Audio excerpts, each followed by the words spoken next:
Bonjour à toutes, bonjour à tous, bienvenue pour ce nouvel épisode de Vintage Wrestlers, le podcast dédié au Big Four, c'est-à-dire avant chaque grand pay-per-view de l'année, donc les quatre gros, c'est-à-dire le Royal Rumble, WrestleMania, SummerSlam et Survivor Series, on fait donc un retour vers le passé, puis donc là, à l'approche de WrestleMania, forcément, c'est le Big One, donc on va parler d'une édition de WrestleMania, et donc c'est Bruce T qui vous accueille cette fois-ci, étant donné que j'ai un petit peu truqué le micro de Pierre pour que ça marche pas.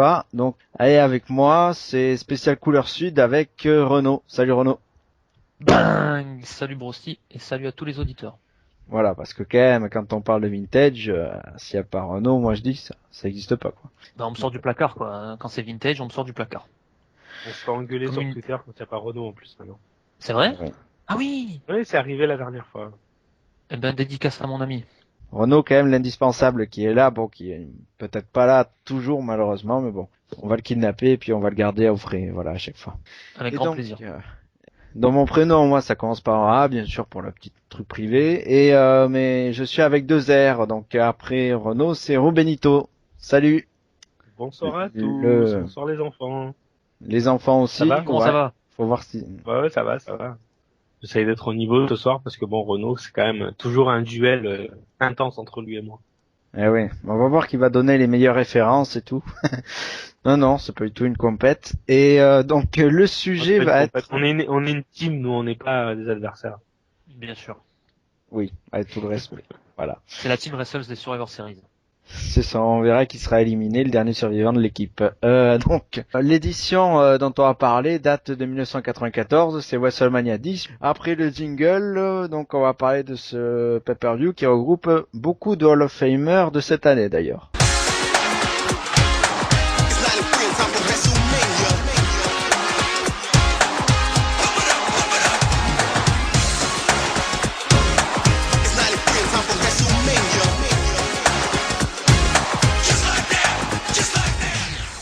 Donc retour à WrestleMania 10, donc le 20 mars 1994 au Madison Square Garden de New York, avec Vince McMahon et Jerry Lawler en commentateur. Et un petit dark match dont on va pas vous parler parce qu'on l'a pas vu tout simplement, c'est qui opposait les Heavenly Bodies aux Bushwhackers qui seront en Hall of Fame cette année.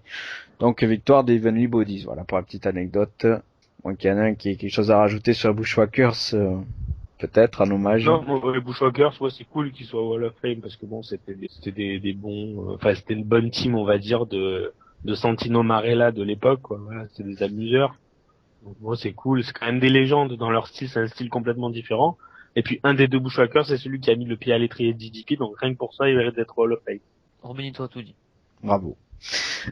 Donc sur ce, on peut commencer quand même avec un sacré match à l'ouverture qui opposait Owen Hart à Bret Hart, tout simplement le duel des frères, et la victoire du frère maléfique, je dirais Owen Hart, après 20 minutes 21 secondes. Qu'en pense Renaud, l'admirateur de Bret Hart? Oui, admirateur de Bret Hart et j'aime beaucoup aussi Owen Hart, même si je préfère Bret, parce que je trouve que c'est un classique, un combat historique entre deux des meilleurs catcheurs de cette période-là, parce que on est dans ce qu'on appelle la New Generation. Et en fait, la New Generation, c'est ce qui est venu après Hulk Hogan, ce qui était la Golden Era.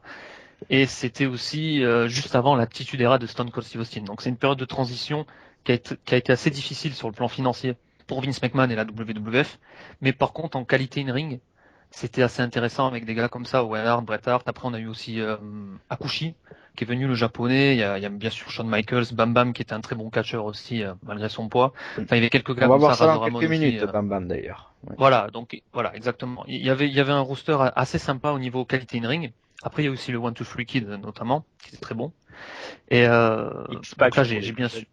Ouais, X-Pac pour les plus jeunes, ou Six aussi pour les fans de la WCW. Je suis obligé de placer la WCW, ça y est, c'est fait.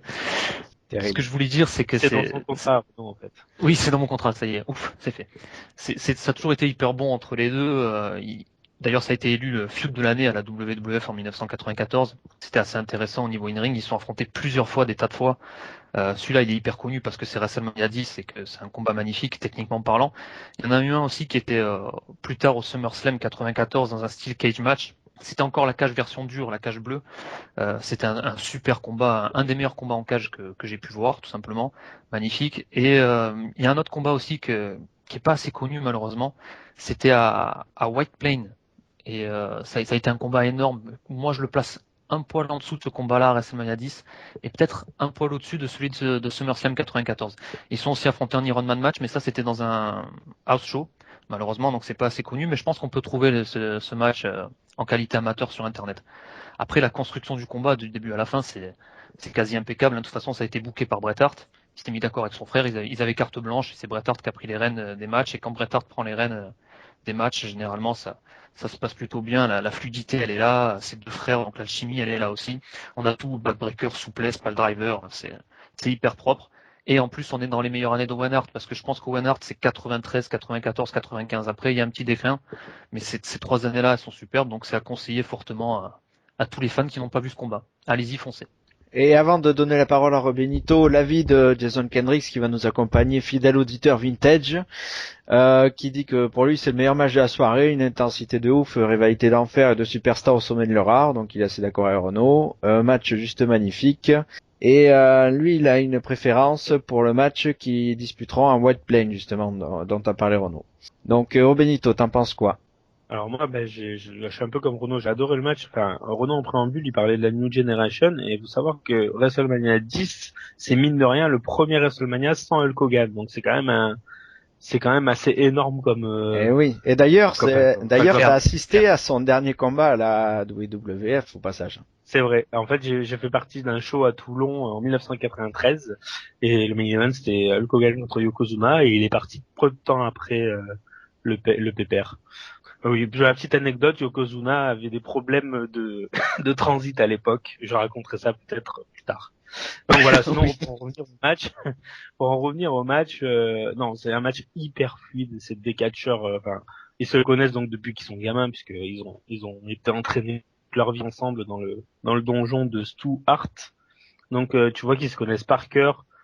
Bret Hart est le meilleur vendeur de blessures à la jambe de l'histoire du catch, je pense. Donc dès qu'il peut vendre une blessure à la jambe, ça devient acteur studio. Je trouve que c'est super bien fait. Il oublie jamais qu'il est blessé. T'as des catcheurs qui ont tendance à oublier une fois qu'ils ont gagné, qu'ils sont blessés.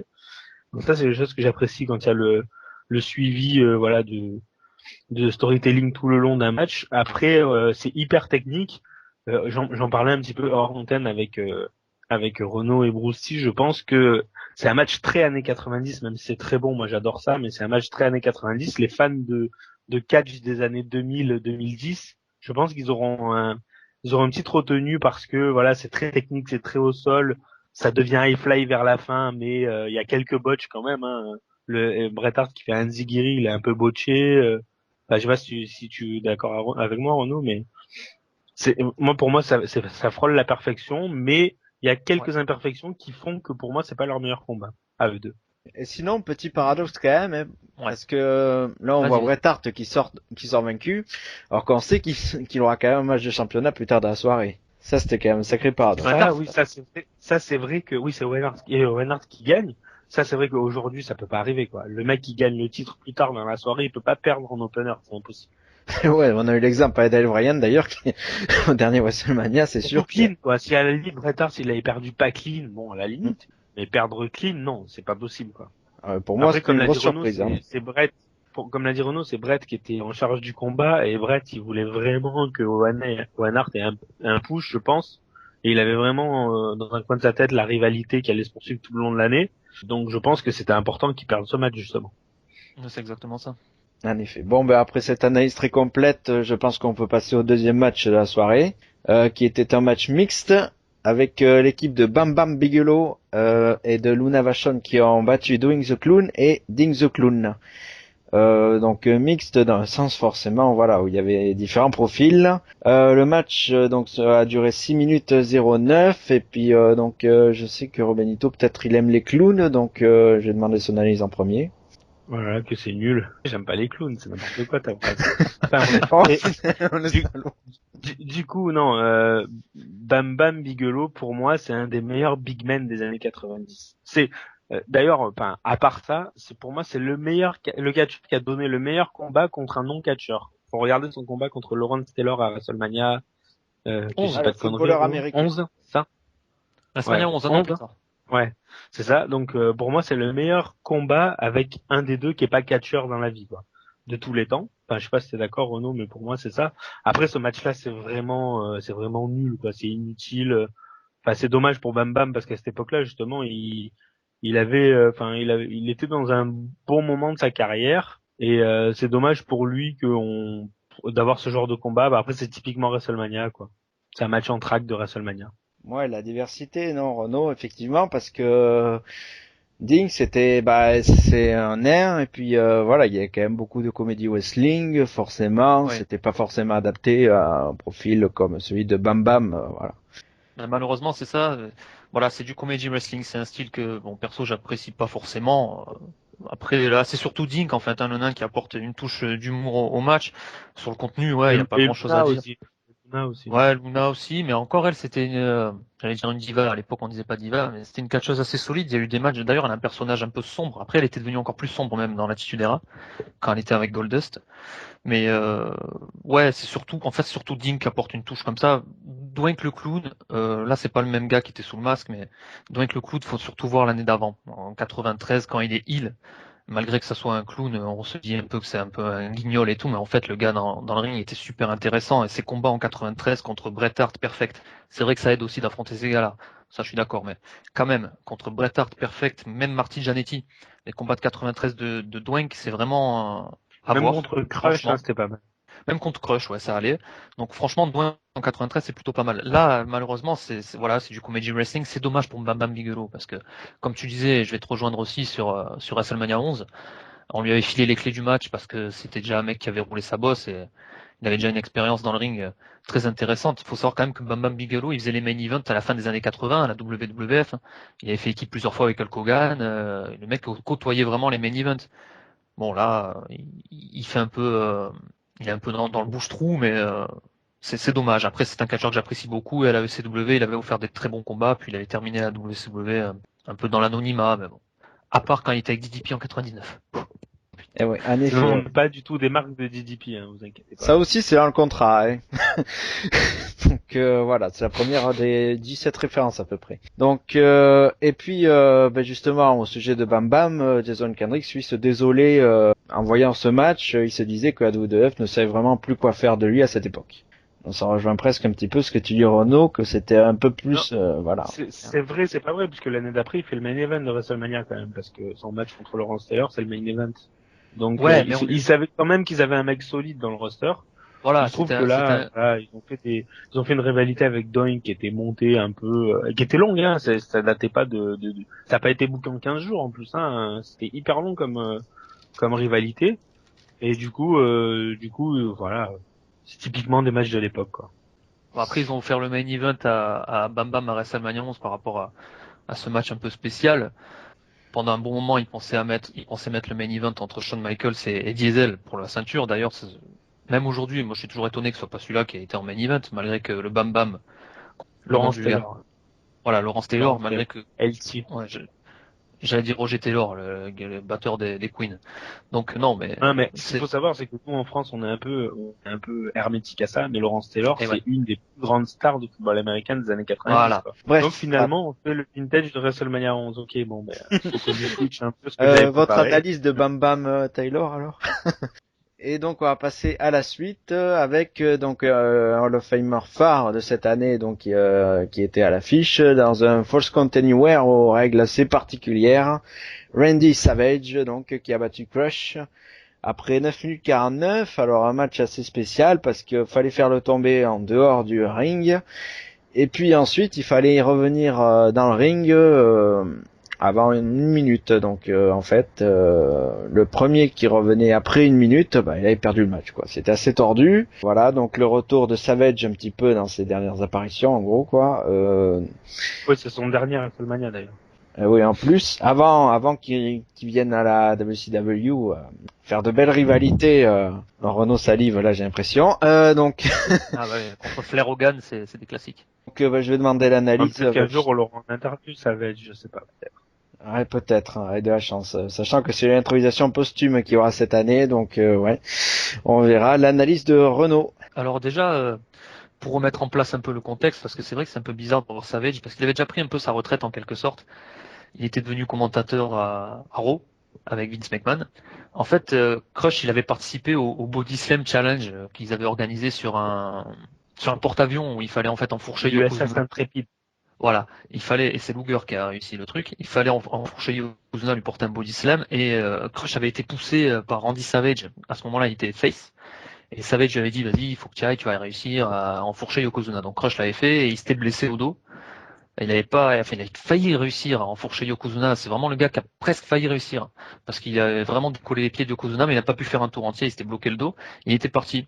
Et quand il est revenu, ben, il a tourné heel et il s'attaque à Savage en disant c'est ta faute si je me suis blessé, tatati tatata. Donc voilà, déjà, ça c'est le contexte pourquoi il y a ce match-là, parce que c'est vrai que c'est assez spécial de voir Randy Savage contre Crush, de voir Savage à ce moment-là du show, parce que normalement Randy Savage c'était les main events et Crush carrément pas. Après sur le match en lui-même, bah, la stipulation, comme tu as dit, Brosty, elle est hyper space quoi. Perso, j'ai pas accroché. Ça reste ça reste plutôt comment dire divertissant, mais à part ça, il y a franchement rien. Je veux dire, Randy Savage a tellement offert des matchs légendaires à la WWF et à WrestleMania en particulier, notamment contre Flair à WrestleMania 8 ou contre Hogan à WrestleMania 5, ou bien sûr Steamboat à WrestleMania 3, surtout celui-là.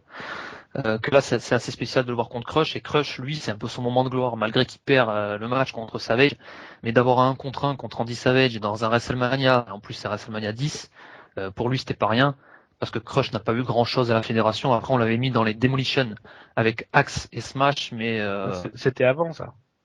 ouais c'était avant, mais C'est bien avant. c'est bien avant, mais le problème surtout c'était que dans Demolition c'était pas ça quoi. Crush c'était vraiment été le gars ajouté à la team, et c'était plus vraiment la même team quoi. C'était comme si on aurait mis un Black dans les Harlem Heat au milieu de Booker T et Stevie Ray quoi.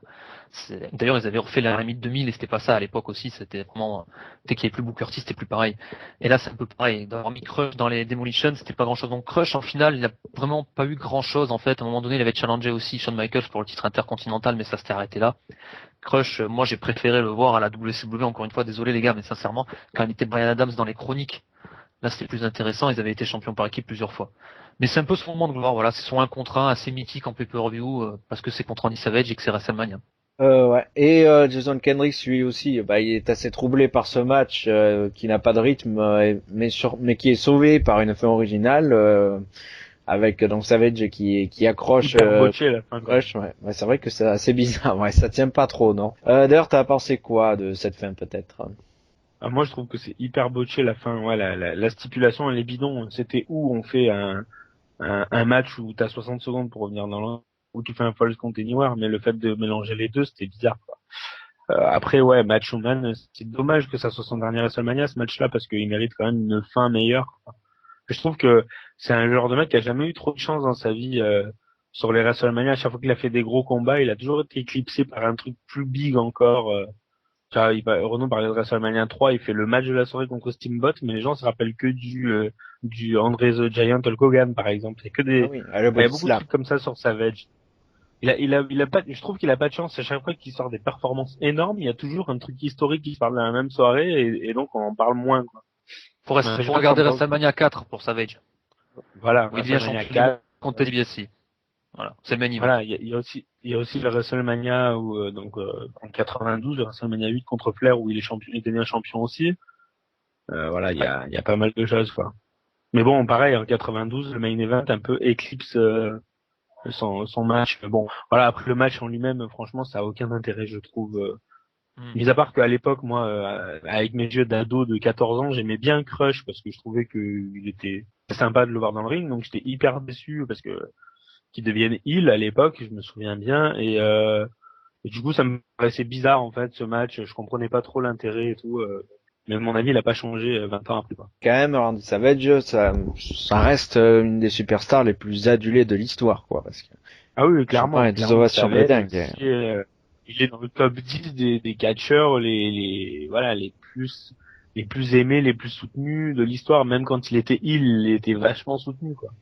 Il a pas eu de beaucoup de périodes heel, il en a eu quelques-unes, mais il a toujours été très soutenu, très aimé par le public. Bah, après, c'est une légende, hein. Franchement, ça fait partie ça fait partie des 5 légendes de tous les temps, quoi.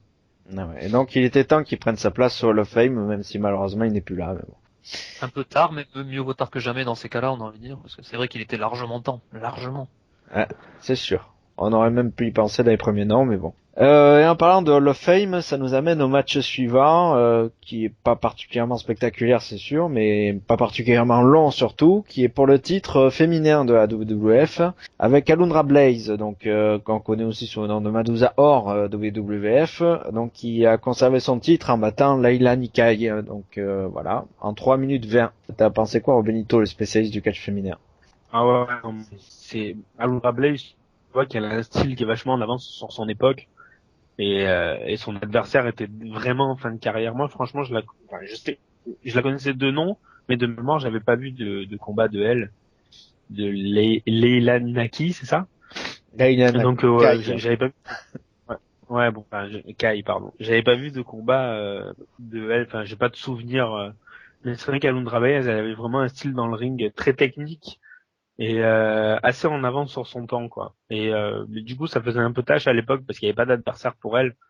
Et donc du coup, bah, on se retrouve avec un Ah, match contre si, une il y en avait une, c'était Bull ouais, Nakano, voilà.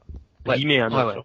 D'ailleurs, ben, se sont affrontés à WWF, et puis ensuite, quand Alundra Blaze est parti à la WCW avec cette fameuse scène de la ceinture jetée à la poubelle, ben, ils ont créé le titre féminin, bon, qu'elle a jamais gagné paradoxalement, et ben, ils avaient ramené Bull Nakano pour faire d'autres affrontements encore, donc voilà.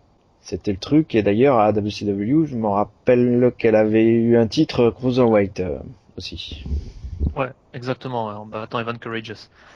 Un gars qui était après dans les three count. Ouais, y a pas grand chose à dire malheureusement. C'est vrai que Blaze elle était en avance sur son temps et je te rejoins aussi, je vais redire pareil, mais c'est vrai que ces affrontements contre Bull Nakano, faut vraiment les voir. C'est le Blaze Bull Nakano, c'était mais franchement excellent. Pourtant je suis pas un fan généralement du catch féminin, mais là franchement Blaze Bull Nakano c'est Give us a chance. ah ouais bah ouais là clairement. Après oui le fameux coup de la ceinture en 95 où elle rejoint la WCW puis elle balance la ceinture en direct à Nitro. Elle balance la ceinture Woman dans la poubelle. Ça aussi, ça avait fait beaucoup de bruit et c'était bien brouillé avec la fédération de Vince. Et pendant un bon moment, il s'était vraiment plus adressé la parole. Et elle aussi, de l'avoir au Hall of Fame, c'est assez surprenant. Tant mieux pour elle. Mais c'est vrai que c'est un peu comme tous ces derniers hein, qu'on a eu. L'Ultimate Warrior aussi, on pensait pas le voir. Finalement, il est revenu. Il a enterré l'âge de guerre. Qui en avait eu aussi? Bruno Sammartino, voilà. Bruno Sammartino, bien sûr. Alors lui, c'était encore pire. Finalement, il a réussi à revenir enfin, il est revenu. Voilà, cette année on a Savage, là il y a Blaze aussi, donc Le dernier un peu comme c'est ça bien. brouillé, c'est Warner. Et Bret Hart aussi. Ouais. C'est bien. J'ai l'impression que Vince McMahon avec le temps aussi, bon, les choses ont passé. Voilà, c'est le business qui voulait ça aussi. Hein. Si on va par là, alors on se brouille avec tout le monde parce qu'à un moment donné c'était vraiment la guerre entre ces deux grosses fédérations, donc il aurait pu plus aussi adresser la parole à Hulk Hogan ou à Randy Savage par exemple. Enfin Randy Savage ça a été le cas parce qu'il y a eu des histoires soi-disant backstage avec Stéphanie, enfin des trucs un peu troubles. Pas son broussi au match suivant je pense. Ouais, mais juste pour ajouter un tout petit truc, donc l'analyse de Jason Kendrick, celui qui donc souligne un petit peu Ah ce oui. que Benito disait, que c'était vraiment un choc des générations.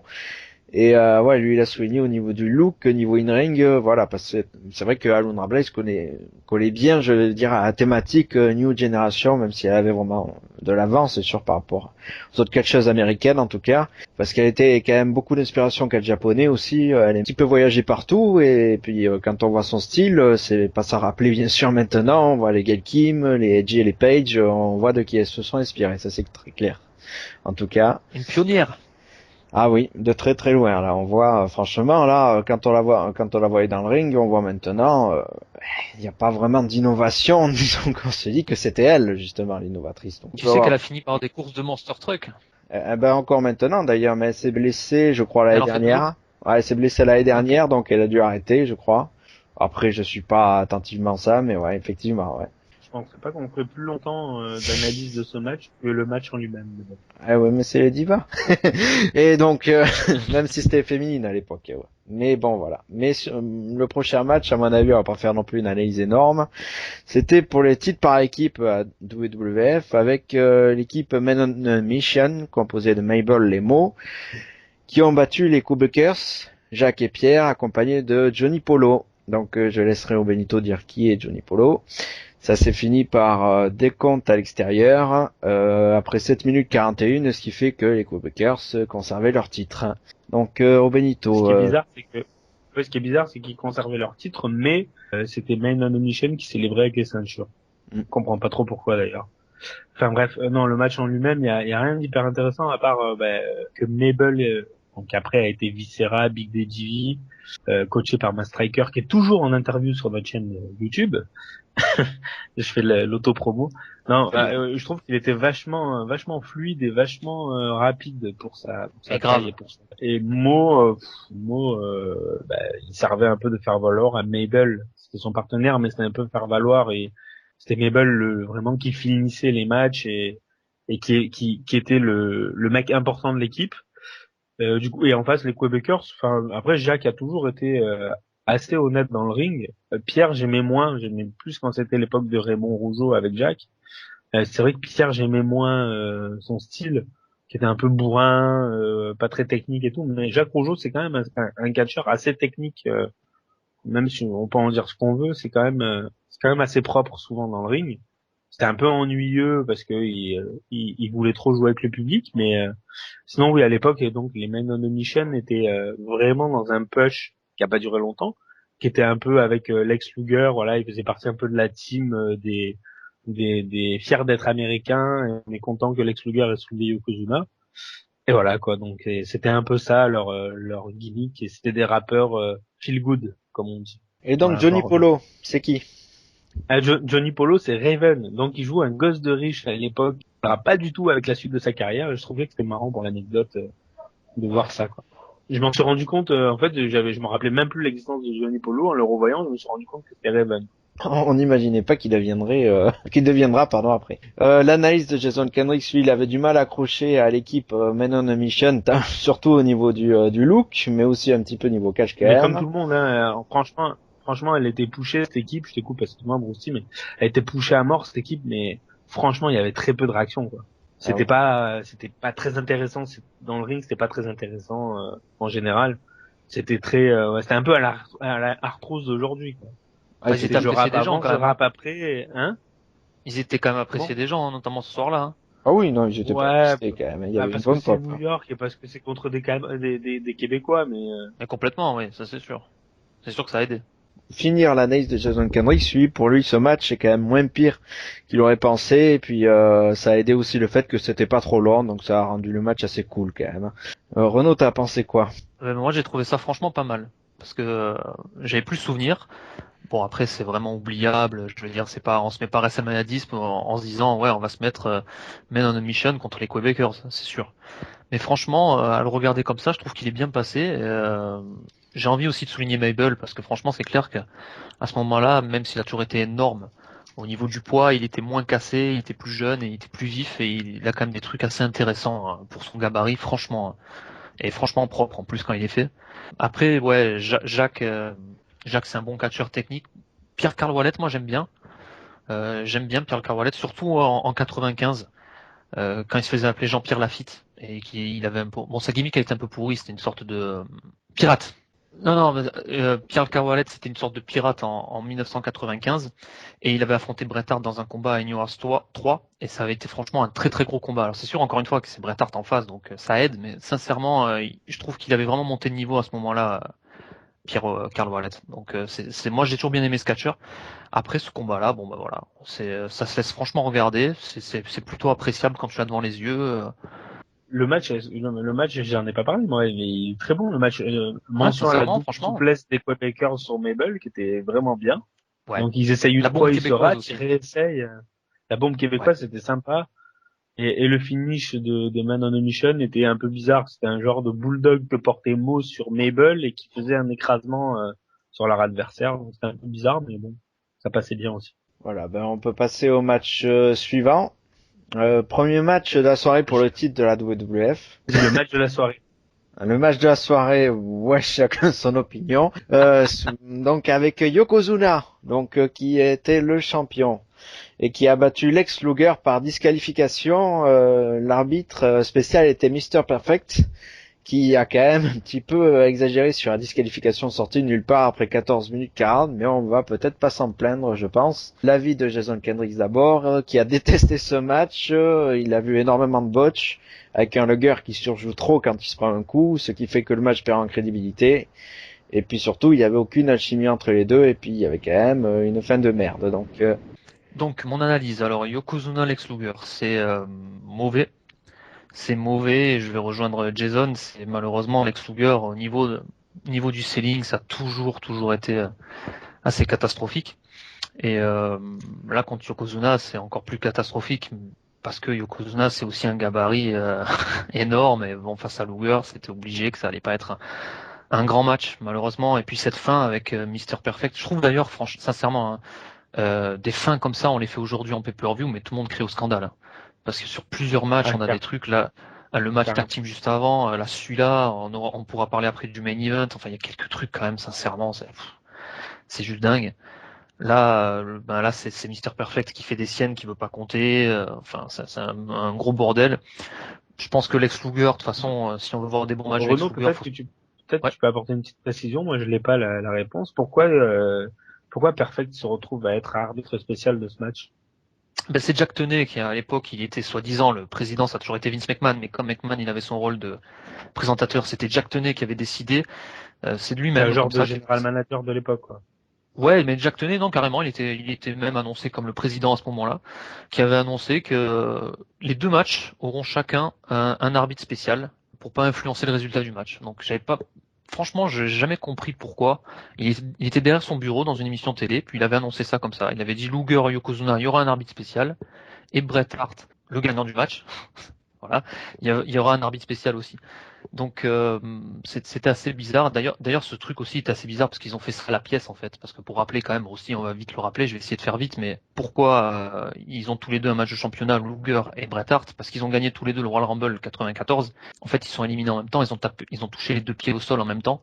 Et ils n'ont pas départagé comme on ferait aujourd'hui, ou comme on a fait depuis 2005 avec Batista et John Cena, où les deux avaient touché le sol en même temps. Finalement, on avait refait une belle, et c'était Batista qui avait gagné le match et qui était allé affronter Triple H à WrestleMania 21, il avait gagné.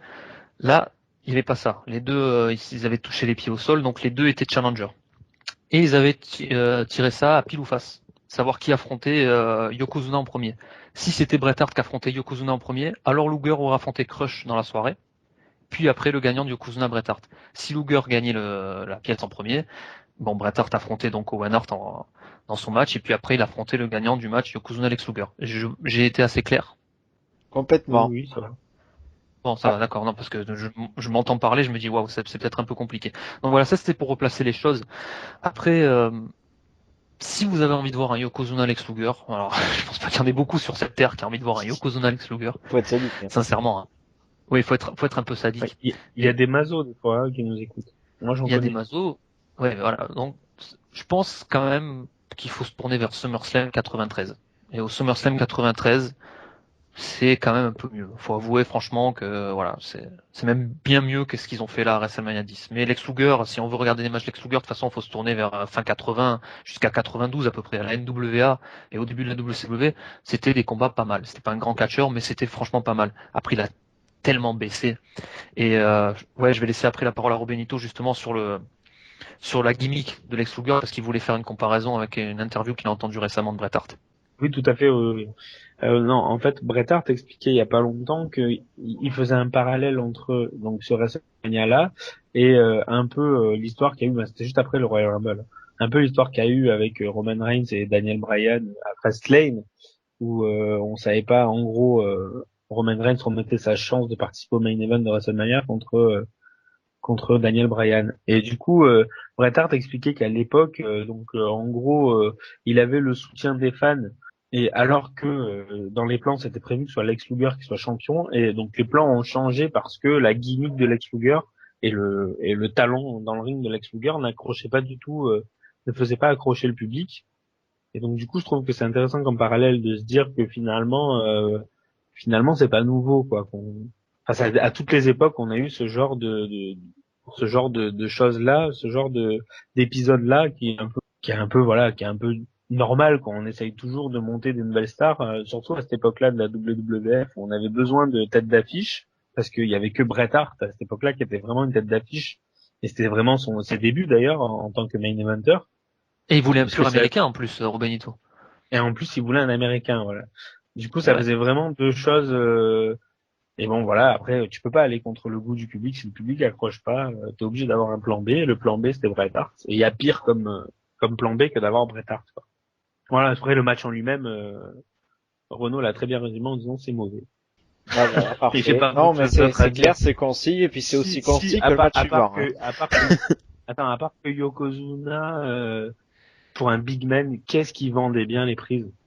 Franchement, bon, c'est pas son meilleur match, hein, mais rien que le coup de coude qui est le finish de Lex Luger, Yokozuna il le vend hyper bien. Bon, à part qu'il Ouais. reste 14 minutes au sol, mais sinon il le vend hyper bien. Et souvent, enfin franchement, souvent ils vont bien contre des mecs qui sont censés être baraqués, ils vont très très bien les prises de Yokozuna. Et Yokozuna, contrairement à son nom et puis à sa gimmick, était samoan, bien sûr, de la famille Rikishi et compagnie, quoi. Voilà, voilà. On va passer vite fait le match suivant qui était on ne peut plus court entre Earthquake et Adam Bomb, qui était accompagné de Harvey Whippleman surtout, donc qui a fait une petite biscuette avant le match. Frité avec un mec qui avait des cheveux, je me rappelais même plus qu'il avait des cheveux ce mec-là à une époque. C'était Bon. Howard the Pink. Eh oui, et d'ailleurs ils allaient avoir un tox de match après, donc. Ouais. Ouais, mais Howard Je me the Fink, franchement, il avait sorti la perruque ce soir-là, hein, parce qu'il avait déjà plus de cheveux en c'est une 80. perruque. Ouais. Une perruque, ouais. C'est pour ça Ouais, que je ouais. me disais, mais il a jamais eu de cheveux ce mec de mes souvenirs. Whippleman, un des managers les plus excentriques, qui était manager de Kamala plus tôt, bien sûr, voilà. Ouais. Et bon, sinon, voilà, un match ultra expéditif. Earthquake qui a débarqué comme ça et puis qui a fait le tomber vite fait et puis voilà, c'était fini. Donc une analyse peut-être très très rapide ou éventuellement évoquer Adam Bomb C'est en nul. Oui, C'est ça a nul. aucun intérêt. Franchement, Ça n'a aucun intérêt comme beaucoup de matchs de Surtout que Earthquake, Earthquake et malheureusement. Anabomb sont des catcheurs solides, donc il y avait moyen de leur donner un petit match sympa, quoi. Bah ouais, non, mais Earthquake, ça fait partie des big men qui étaient pas mal à l'époque. Bon, c'est pareil, c'est de la fin de carrière, mais franchement, il était bon à l'époque, quoi. Ouais, il y a un moment donné où c'était plutôt intéressant. C'était d'ailleurs lui aussi, c'était dans sa team, parce qu'il avait fait après une team avec Typhoon. Vous avez été champion par équipe. C'était lui aussi qui dominait. Je fais la comparaison avec Mabel, tout à l'heure on en parlait dans sa team avec Mo. Bah pareil avec Typhoon et Earthquake, c'était Earthquake qui était un peu l'homme fort de la team. Mais là, il y a franchement rien à dire. Et puis, tout à l'heure, je parlais de Crush en disant qu'il était après devenu Brian Adams à la WCW dans les chroniques. Bon, on peut dire pareil pour Adam Bomb, qui après Il devient deviendra Ruff et après deviendra Brian Clark et rejoindra donc Brian Adams dans les chroniques. Il deviendra champion du monde donc avec Crush. Crush et Adam Bomb, bah, c'est Brian Clark et Brian Adams. Voilà. Après sinon on grossit franchement sur le match, on peut vraiment avancer parce que là il y a vraiment, mais alors Eh vraiment oui, rien non, à ça dire. voulait rien dire, voilà. Et puis Jason Kendrick, celui qui se questionne un petit peu sur une utilité complète bien sûr, parce que surtout que lui il se demandait pourquoi ressortir Earthquake si c'est pour le remettre aux oubliettes le lendemain, mais voilà. Donc on passe au match d'après. Pour le coup, un énorme classique qu'on voit sur un nombre incalculable de DVD. C'est le ladder match pour le titre intercontinental Undisputed à l'époque entre Razor Ramon et Shawn Michaels, remporté par Razor Ramon après 18 minutes 47. Shawn Michaels qui était accompagné au départ par Diesel alias Kevin Nash qui sera intronisé cette année au Hall of Fame mais qui a été éjecté par l'arbitre en cours de match. Énorme classique qui n'est pas le tout premier ladder match de la WWF, c'était Bret Hart contre Shawn Michaels, mais ça n'empêche que c'est quand même un énorme classique. Donc, et d'ailleurs, Benito, selon toi, c'est le meilleur match de la soirée, donc. Alors, en fait, c'est pas, je le dirais pas exactement comme ça, mais ça y ressemble. C'est-à-dire que pour moi, c'est aussi bien que le match entre Bret Hart et Owen Hart, sauf que dans les standards qu'on a aujourd'hui du catch, je trouve que ça se rapproche plus du catch actuel que l'opener, qui est un peu plus un catch technique au sol, qui est plus années 90. Après, ça dépend ce qu'on aime, ça dépend ce que l'on recherche. Mais moi, c'est vrai que voilà, Razor Ramon, là, il est au top de ce qu'il pourra donner, Scott Hall, il est au top de ce qu'il pourra donner dans sa carrière, selon moi. C'est son meilleur match en carrière. Et Shawn Michaels, voilà, on sait qu'il est toujours bon.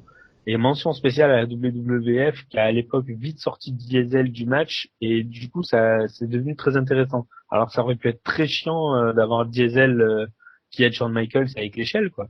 Donc, du coup, ça fait partie des bonnes idées du booking, alors que dans l'absolu, ça devrait pas, puisque c'est censé être un match sans disqualification, du coup. Donc, c'est un peu bizarre, c'est paradoxal comme truc, mais je trouve que c'est une bonne idée quand même de l'avoir dégagé du match. Et du coup, ça, c'est un classique. C'est pour moi c'est le meilleur match en 1 contre 1 à l'échelle de tous les temps, selon moi. Je pense que Renaud est pas d'accord, mais pour moi, c'est le meilleur match à l'échelle de tous les temps. Et les échelles étaient bien solides quand même à l'époque. Hein. Et À pour l'époque, oui, c'était pas les échelles d'aluminium broyées qu'on a aujourd'hui. et pour Jason Kendrick, ce match était vraiment la preuve qu'une nouvelle ère a été lancée à WWE. Donc est-ce que Renaud est d'accord? Oui, c'est un match pionnier en fait au niveau leader, parce que comme tu le disais tout à l'heure, il y a eu un Bret Hart HBK en 92 d'ailleurs qui est resté confidentiel pendant de nombreuses années parce qu'il n'a même pas été télévisé ce match. Mm. Il n'a jamais été télévisé, c'était un Wrestling Non, Challenge, il est d'ailleurs, ressorti. il y en a beaucoup qui disent que celui-ci, le Shawn Michaels Razor Ramon, est le premier parce qu'ils savent pas que Voilà, l'autre a existé. Et voilà. ouais, c'est exactement ça. Il y en a qui sont persuadés que c'est le premier, alors qu'en fait il y a eu Bret Hart Michaels en 92, mais qui n'a jamais été diffusé, donc qui est sorti récemment grâce au DVD, tout ça, on peut le trouver maintenant très facilement sur Internet. Mais quand même, c'est vrai que celui-là, le Razor Ramon Shawn Michaels, déjà, c'était pas Wrestling Challenge, c'était à WrestleMania, donc ça a une autre ampleur. C'est un match pionnier de ce qui s'est fait après dans les leader matchs. C'est vraiment, voilà. Après, on a eu des TLC, on a eu des gros matchs leader. Moi, je considère pas comme le meilleur 1 contre 1 en leader match. Je pense sincèrement que des combats comme Rob Van Dam contre Jeff Hardy en 2001 ou avec Eddie Guerrero contre Edge, c'est vraiment des trucs. Pour refaire ça, ça va être assez chaud. Mais c'est un classique intemporel. Je prends plaisir à voir depuis de nombreuses années. Et là aussi, j'aimerais juste revenir un peu sur le contexte du match, parce que pourquoi, il y a peut-être des fans qui vont se demander pourquoi 2 ceintures au-dessus du ring. C'est vrai que c'est assez bizarre.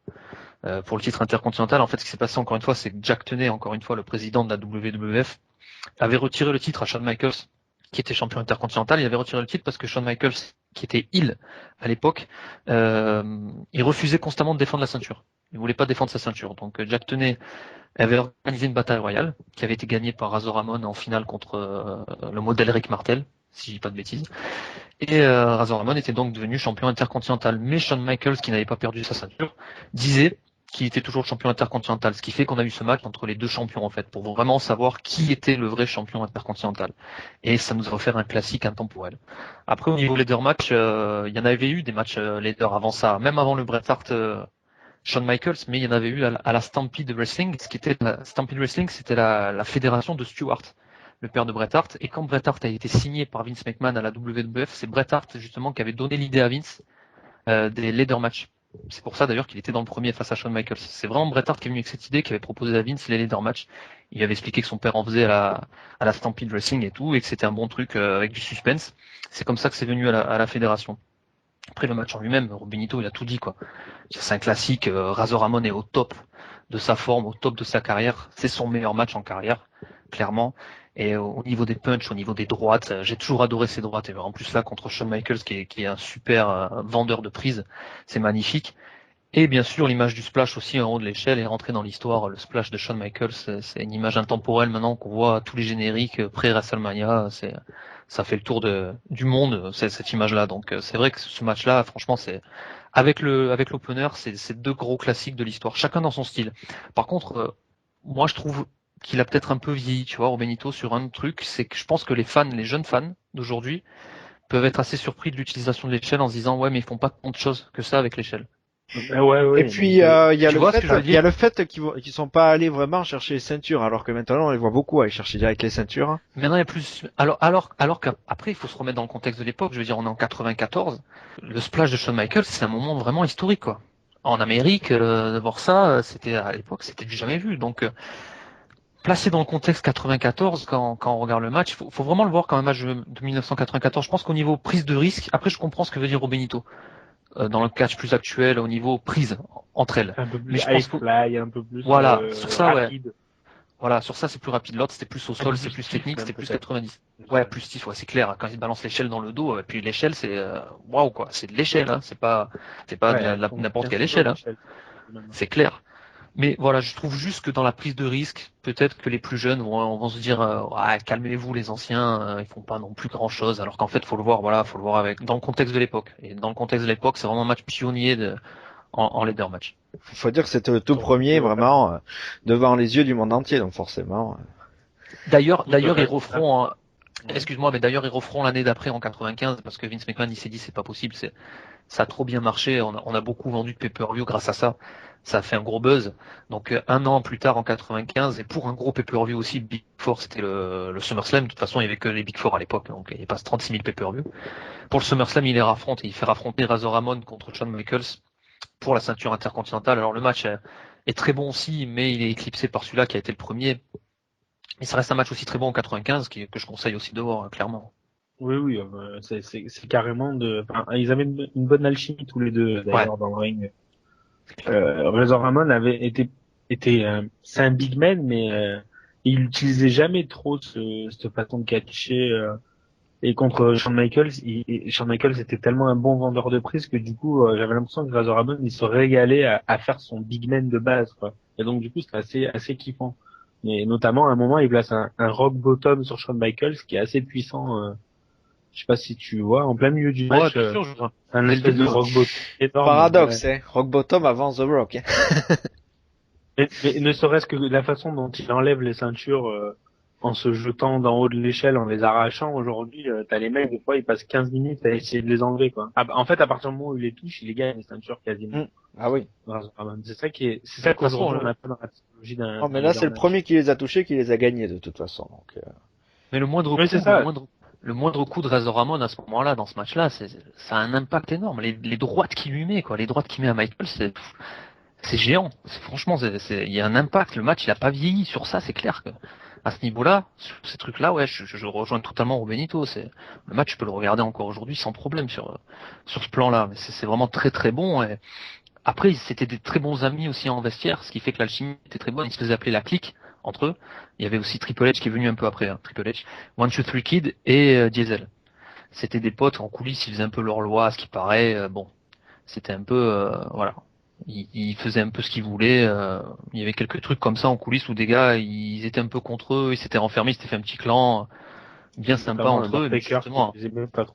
oui, Undertaker qui a eu des petits soucis J'ai avec eux, toujours mais en entendu attendant, dire, voilà, moi, ouais, j'ai MC toujours Liam. entendu dire que Undertaker, il était pas trop fan de la clique et de leur façon de voir le catch. Bret Hart aussi. Ça, Undertaker, ça a toujours été un taulier du vestiaire. Et ouais, du coup, Bret Hart, mais Bret Hart, c'est encore autre chose. Bret Hart, il était un peu à part quand même dans le vestiaire. C'était pas non plus le mec hyper fédérateur, quoi. Non, carrément pas. Ouais. Donc, il avait quand même son caractère, hein. Aujourd'hui, on le voit comme un ange, un petit peu Bret Hart, mais à mon avis, ça devait pas être le mec le plus sympa du vestiaire, le plus avenant, quoi. Et Mais alors pourtant, qu'Undertaker, c'est quand même un taulier du vestiaire, et du coup, je sais qu'il y a eu quelques problèmes avec la clique, notamment avec Diesel et avec Shawn Michaels à une époque. Mais bon, après, voilà, ça se résout tout ça. Avec les années, l'expérience, la vie, ça se résout. et oui. Et pourtant, Bret Hart n'était pas fédérateur dans le vestiaire, mais la WWF a voulu montrer une autre image tout à la fin de WrestleMania, vu qu'on a fini avec Bret Hart champion. Ce dernier match qu'il a gagné contre Yokozuna, donc voilà, c'était le deuxième match pour le titre WWF, comme l'a expliqué Renaud tout à l'heure, avec comme arbitre spécial Roddy Piper. Après 10 minutes 38, une fin plus que frustrante et bizarre. Alambiqué, on va dire. Ouais, donc Bret Hart devient champion et bien célébré par quand même Savage et compagnie, enfin plusieurs grands noms du vestiaire et par Burt Reynolds donc qui donc était l'annonceur spécial aussi pour ce match. Voilà, donc avec pas mal de star power. Donc là, vu qu'on a déjà parlé des deux catcheurs, à parler uniquement du match, Benito, t'as pensé quoi? Ben là, on voit la différence entre les deux matchs, quoi, entre Lex Luger et Bret Hart. C'est-à-dire que avec le même adversaire, t'as un niveau qui est complètement différent. T'as un niveau technique chez Bret Hart, t'as un niveau de maîtrise des prix, t'as un niveau de maîtrise du selling, t'as un niveau storytelling qui est carrément au-dessus, même dans une autre galaxie par rapport à ce que peut proposer Lex Luger. Mais le match en lui-même reste pas top, quoi. Je m'attendais, dans mes souvenirs, c'était beaucoup mieux, pour être honnête. Et donc j'ai été déçu. Alors je sais pas si j'ai été déçu parce que je m'attendais à bien, ou si j'ai été déçu parce que c'est pas bien. Je sais pas, j'ai pas trop d'idées. Après le finish, je laisserai Romain l'expliquer parce que il est tellement outré que j'ai envie de lui laisser ce privilège. Et du coup, à le finish, il gâche en fait tout le match. Souvent, on avait eu un genre de mini débat entre nous en disant que les finishes devaient pas compter dans le jugement d'un match, mais là pour le coup, ça compte, quoi. Bon, bah, on va laisser Renaud pour la transition parce que Jason Kendrick, c'est une autre analyse. Ouais, non, je rejoins totalement Benito, ce finish gâche pas mal le match. C'est en fait Yokozuna qui tire tard dans le coin, qui va lui faire son bonsai drop comme il faisait pratiquement à chaque fois pour gagner les matchs, et puis qui perd tout seul l'équilibre, quoi. C'est même pas Bret Hart qui va secouer la corde ou un truc comme ça. C'est Yokozuna qui perd tout seul l'équilibre et qui tombe sur le ring à la façon d'un poisson qui sort de l'eau, et c'est assez nul, quoi. La chute, Bret Hart derrière fait le tomber, il gagne comme ça. Alors que Bret Hart puisse pas porter le sharpshooter à la limite sur les grosses jambes de Yokozuna, ok, mais qui gagne quand même sur une prise. Enfin, je sais pas, qui trouve un truc, même un small package ou quelque chose. C'est vraiment dommage. Après, sur le match en lui-même, je vais rejoindre Benito, mais moi je pense franchement que le match il est pas super. Il est pas super en lui-même. J'ai jamais vraiment Ouais, ça me apprécié 10 rassure. minutes. Ouais, non, mais 10 minutes de combat pour un main event. Alors bien sûr, ils ont catché avant. C'est surtout à cause de Yokozuna que le match dure 10 minutes, parce que Bret Hart, à la limite, il peut refaire un match de 20 minutes sans problème, surtout qu'en plus il avait fait l'opener. Ça, c'est pas un souci. Mais je pense que c'est ça, c'est le fait d'avoir eu Yokozuna contre Luger avant. Ça fait qu'ils ont réduit le temps du match, et j'ai une petite préférence pour ce qu'ils ont fait à WrestleMania 9. Entre Ah les oui, deux, tout c'est à pas non fait. plus excellent. Mais je pense que Ouais. WrestleMania 9, il est même un peu plus court s'il faut, le match, je pense. Mais j'avais trouvé plus d'alchimie dans le ring et un petit peu plus, ouais, c'était un peu mieux, quoi. Bah, disons que les mecs étaient plus frais aussi, donc ça peut aider, bien sûr. Mais la fin, elle était aussi très spéciale à WrestleMania 9, avec le coup du sel lancé par Mr. Fuji, Ouais. dans, Et dans les yeux de Hogan Bret qui Hart. vient de complètement décrédibiliser tout le monde. Ouais, voilà, ouais, c'est ça, c'était un peu chiant. Et après, voilà, je trouve que WrestleMania 9 c'était un peu mieux. Juste un petit mot sur le règne excellent après qu'aura Bret Hart, parce qu'il aura des combats excellents donc contre Owen Hart, bien sûr, on en a parlé, contre Diesel. Et je trouve que là, Diesel a fait ses meilleurs combats en solo à la fédération, c'était contre Bret Hart, et contre Bob Backlund aussi, où Bob Backlund a fait vraiment des combats excellents contre Bret Hart. Donc ça a été un règne franchement super au niveau qualité in ring derrière, c'était excellent. Ça a lancé la carrière de Bret Hart, je trouve. Parce qu'il avait déjà été une fois champion du monde, je crois que c'est son deuxième règne, hein, ça se fera. Ouais, Et du coup, ça a vraiment lancé Bret Hart comme un main eventer. Et après, pour ce que disait Bruce Lee tout à l'heure, c'est vrai qu'une fois qu'il gagne, c'est tous les Américains qui viennent sur le ring pour célébrer avec Bret Hart, parce qu'il y avait vraiment une gimmick d'ultra japonais anti-américain pour Yokozuna, et du coup, le fait que enfin un Américain arrive à battre Yokozuna depuis le Kogan l'année d'avant, un mec de la nouvelle génération, et du coup, ils ont un peu pour célébrer tout ça, mais ça sentait un peu le fake, je trouve, c'était un peu dommage, quoi. alors que Bret Hart n'était même pas au courant, selon ses dires, que Il paraît. les gars des Ouais, il vestiaires paraît. arrivaient. Par contre, Roddy Piper, faut qu'il compte un peu plus moins vite quand même quand il compte, parce que Roddy Piper, quand il est arbitre, je ne supporte pas Roddy Piper arbitre. Donc ça, c'est un truc de Ah, toujours. Piper, il veut trop, enfin, il veut trop voler le spotlight, comme disent les jeunes. Bon, mais alors l'analyse radicalement opposée de Jason Kendricks parce que pour lui ce match est très réussi et il faut avouer qu'il a comparé avec le Yokozuna Lex Luger, donc ça peut se comprendre. Pour lui, Piper est très bon en tant qu'arbitre et une bonne alchimie entre les deux et puis la victoire pour lui est mémorable. Voilà. Donc, ouais, comme quoi une Après, autre effectivement, lecture. c'est historique, hein. Effectivement, c'est historique, hein, qu'un mec de la taille de Bret Hart batte Yokozuna, c'est assez historique. Mais il y avait d'autres moyens pour crédibiliser Bret Hart, il y avait d'autres moyens de le faire gagner, quoi. Hmm. Que un mec qui tombe tout seul sur ton finish, c'est un peu dommage. Bon, mais on a fini, donc on va passer aux notes hein, avec la note sur 10 de Renault. Ben écoute, franchement, je l'ai vu à la baisse le pay-per-view, mais j'ai plus vu avec des yeux de gamin en fait, avec des yeux d'adulte. Ah oui, Il y ça a change. deux gros classiques. Eh oui, ça change complètement. Alors bien sûr, il y a le Owen Hart Bret Hart en opener qu'il faut voir parce que la construction elle est parfaite. C'est vraiment un match qualité technique. Tu montes ça dans les écoles de catch sans problème, encore aujourd'hui. Et puis le leader match, on en a fait un gros débat dessus entre Razor Ramon et Shawn Michaels. Mais après, peut-être à part le match et vite fait des Quebecers. Et ça voilà, c'est quand t'es devant le show, sinon tu penses même pas le regarder. Il y a franchement pas grand chose quoi. Donc moi je vais lui mettre la moyenne. Je vais mettre 5. Je vais mettre 5 sur 10 parce qu'il y a deux gros classiques. Mais sinon, à part ça, pour un WrestleMania 10, qui est quand même symbolique, en Madison Square Garden, c'est le 10, je trouve que on aurait pu avoir des autres matchs beaucoup mieux au niveau transition.